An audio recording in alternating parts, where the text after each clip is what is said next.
आज का टॉपिक है एटॉमिक स्ट्रक्चर।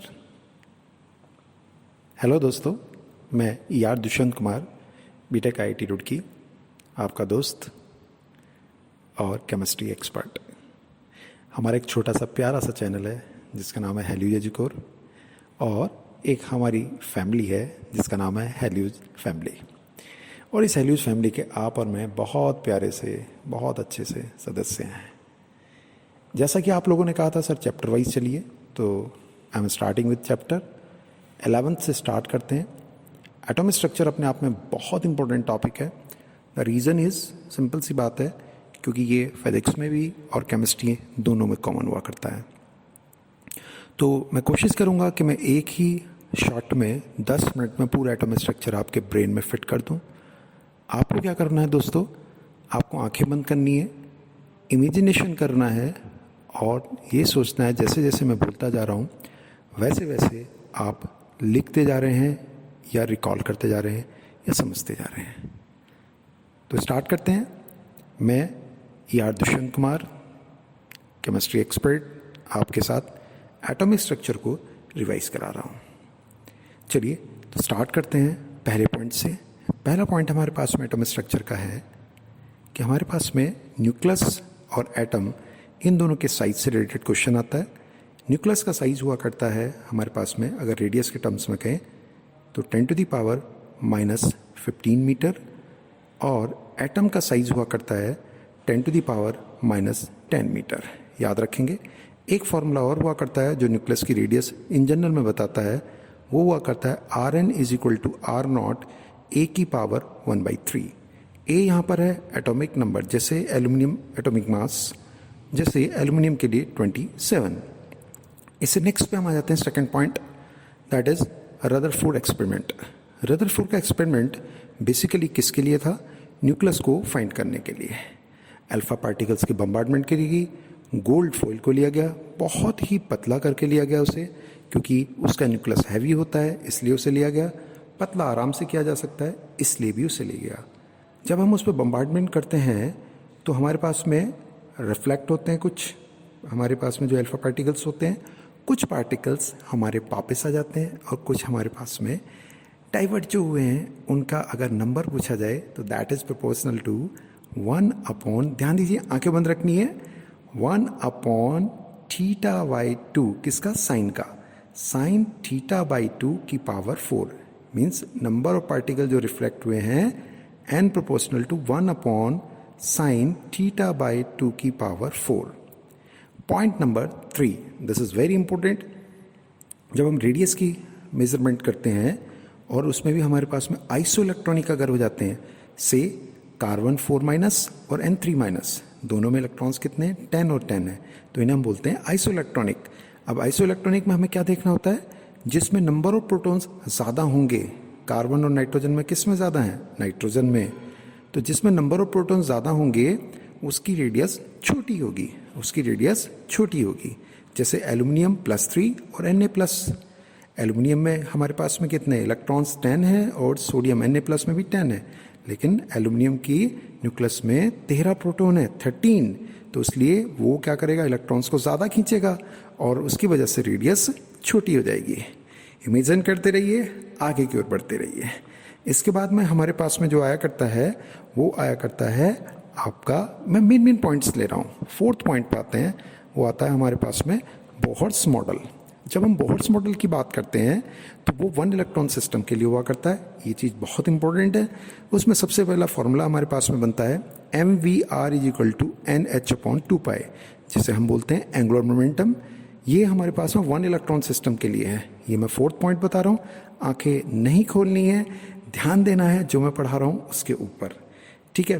फिर एक रेडियस का फॉर्मूला होता है R = R0 n²/z, जहाँ पर R0 है 0.53 एंगस्ट्रॉम या फिर 0.529 एंगस्ट्रॉम, ठीक है। ये हमारे पास में क्या हुआ करती है?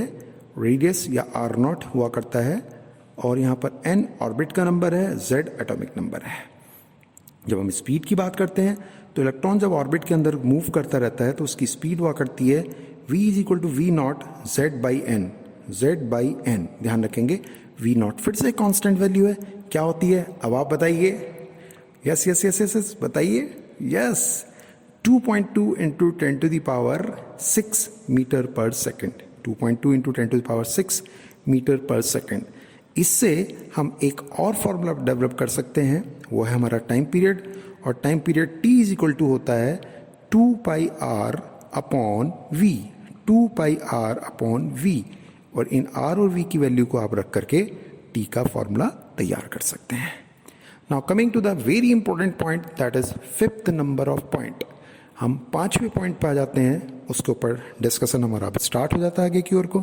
वो क्या रहता है कि जब एनर्जी के बारे में बात करते हैं बोहर्ट्ज़ कॉन्सेप्ट में, तो हमारे पास में जो टोटल एनर्जी है वो किसके बराबर होती है? लिखिए, इमेजिन में ले जाइए 5th point, kinetic energy plus potential energy. Yes, kinetic energy plus potential energy, U total is equal to KE plus PE। Yes, imagination देखिए, आप देख रहे हैं, आपको दिखाई दे रहा है UT is equal to KE plus PE, आपको सब दिख रहा है। इसमें UT और KE एक दूसरे के बराबर होते हैं, मैग्नीट्यूड वाइज बराबर हुआ करते हैं, ध्यान रखेंगे, ठीक है। इस चीज़ को आप ध्यान रखिए अगर मैग्नीट्यूड वाइज बात करते हैं तो। लेकिन वैसे क्या होता है, UT is equal to minus KE, UT is equal to minus KE, ठीक है। तो इस तरह से अगर हम UT और KE की वैल्यू रखते हैं तो UT इज इक्वल टू होता है हाफ ऑफ PE, मतलब PE बाया 2। KE की जगह माइनस UT रख दीजिए, UT चला गया लेफ्ट में, देखिए आपने लेफ्ट में ले गए हैं, UT को आप लेफ्ट में ले गए हैं और वहां पर 2UT हो गया है। 2UT is equal to KE, sorry PE, तो UT इज इक्वल टू क्या होगा? PE बाया 2। आपने फॉर्मूला याद कर लिया, ये बहुत इंपॉर्टेंट फॉर्मूला है, ये आया करता है, ये बहुत आया करता है फॉर्मूला, ध्यान रखेंगे। काइनेटिक एनर्जी और टोटल एनर्जी एक दूसरे के बराबर होती है, बद किसके द्वारा? विद निगेटिव साइन का डिफरेंस होता है, इस चीज़ को ध्यान रखिए। चलिए अब एनर्जी के एक और फंडे पर आ जाते हैं। एनर्जी का फंडा हमारे पास में क्या होता है कि हमारे पास में E जो टोटल एनर्जी है इज इक्वल टू होती है minus E0, yes, Z square upon N square. E0 क्या है? जब कुछ नहीं दिया हो तो E0 की वैल्यू होती है 13.6 इलेक्ट्रॉन वोल्ट। तो फॉर्मूला क्या होगा? En is equal to minus 13.6 Z square upon N square electron volt में, ठीक है। अब इसके नेक्स्ट 6 पॉइंट पर आते हैं जहां पर हम इस फॉर्मूले को यूज करेंगे। जब हम आयनाइजेशन एनर्जी की बात करते हैं तो भागिए मत, दिमाग आंख बंद करिए, इमेजिन करिए। आयनाइजेशन एनर्जी क्या होती है? किसी ऑर्बिट से हम जीरो मतलब इनफाइनाइट तक ले जा रहे हैं, अगर हम किसी चीज से इलेक्ट्रॉन को इनफाइनाइट तक ले जा रहे हैं जहां पर उसकी एनर्जी जीरो हो जाएगी, तो डिफरेंस देखेंगे तो क्या बनेगा? n इज इक्वल टू 1 से n is equal to infinity. तो एनर्जी हमारे पास में आयनाइजेशन की कितनी आएगी? E0 Z square, E0 Z square. Yes, ये आयनाइजेशन एनर्जी हो गई। पॉइंट नंबर 7, ध्यान दीजिए, n इज इक्वल टू 1 को हम क्या बोलते हैं? Ground state. n is equal to 2 को हम क्या बोलते हैं? First excited state. n is equal to 3 को क्या बोलते हैं? Second state. ध्यान रखिए, फर्स्ट एक्साइटेड को माइनस 13.6 मत समझ लीजिएगा। फर्स्ट एक्साइटेड का मतलब होता है n इज इक्वल टू 2 होना।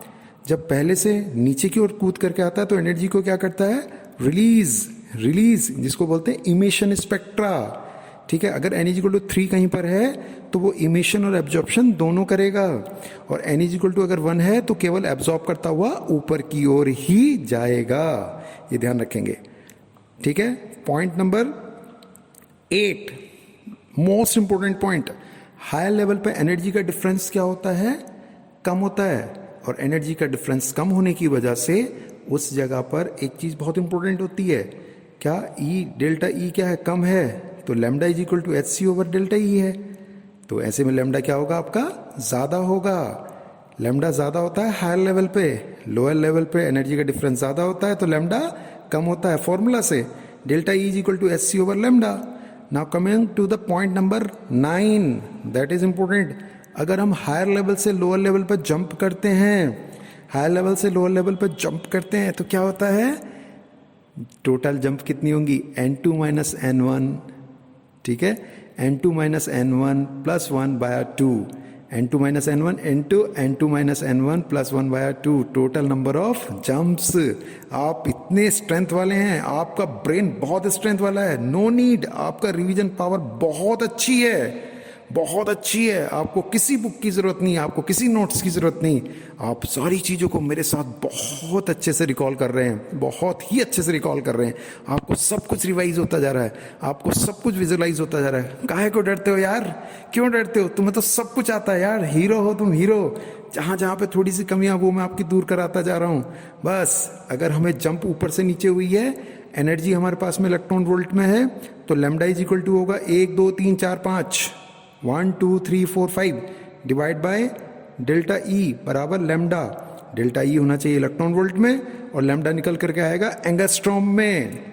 आपको सब आ रहा है, यू नो एवरीथिंग। हीरो हो यार, हीरो। देखो आंखें बंद करते करते आप सब कुछ सीख गए। कहाँ से चले थे? शुरुआत से लेके पूरा बहुत सीख गए यार, पूरा बहुत सीख गए। तुम तो खतरनाक इंसान हो, खतरनाक वाले हो, बहुत ही खतरनाक वाले हो यार, बहुत ही खतरनाक वाले हो। रियली ऑसम, ऑसम यार, ऑसम, मतलब सुपर डुपर वाला। सब कुछ जानते हो, कोई जरूरत नहीं है। क्या को घबरा रहे हो कि तुम्हें एटॉमिक नहीं आता? काय को, हर टॉपिक तुम्हें आता है, लेकिन मेरे साथ उसके लिए आपके अंदर एक विश्वास पैदा होता चला जाएगा। तो मैंने बहुत तक आपको करा दिया।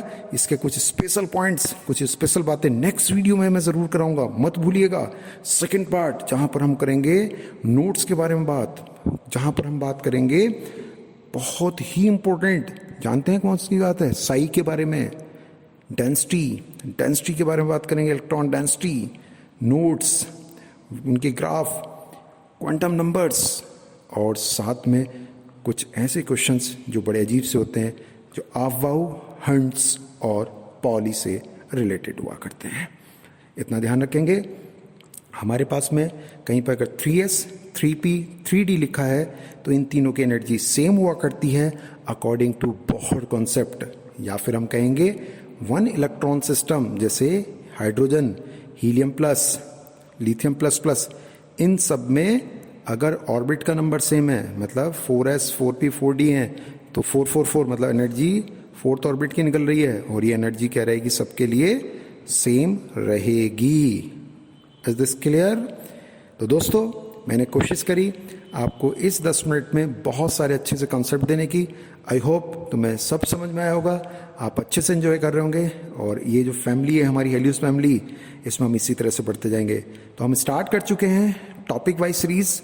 एंजॉय करिए, चीज़ों को आराम से सॉल्व करिए, इनको संभाल के रखिए, और गुरु दक्षिणा के तौर पे आप इस ऑडियो को अपने कम से कम 3 दोस्तों को जरूर फॉरवर्ड करिए जो इस समय पर परेशान हैं, ये सोचते हैं कि काश हमें कोई ऐसी चीज़ दे दे जिससे क्विक रिवीजन हो जाए। कोरोना के समय में हर व्यक्ति दान कर रहा है। आप इस कोरोना की सिचुएशन में केवल दान करिए, इन ऑडियोज़ का दोस्तों को भेजिए, सहयोग करिए, और एक ही चीज़ वो आपको कहेंगे, थैंक यू। आप कहोगे अरे कोई बात नहीं दोस्त, रुलाएगा क्या? चलिए साहब, मिलता हूँ नेक्स्ट ऑडियो में। मैं आपका दोस्त दुष्यंत कुमार। ऑडियो कैसी लगी जरूर कमेंट करके बताइएगा, व्हाट्सएप के द्वारा दोस्तों को शेयर जरूर करिएगा, और आगे की ओर बढ़ते रहिएगा। हेल्यूज एजुकोड से आपकी तरफ आपके लिए इस शानदार चीज़ें हमेशा आती रहेंगी। एक छोटा सा परिवार है जिसे बोलते हैं हेल्यूज फैमिली, जिसमें आप और हम एक सदस्य हैं। हम आपके लिए, आप हमारे। बस मिलते हैं आपसे नेक्स्ट ऑडियो में। Bye bye. अच्छा करिए और बहुत बहुत अच्छा करिए। Wish you all the best, to all the best, to all the best.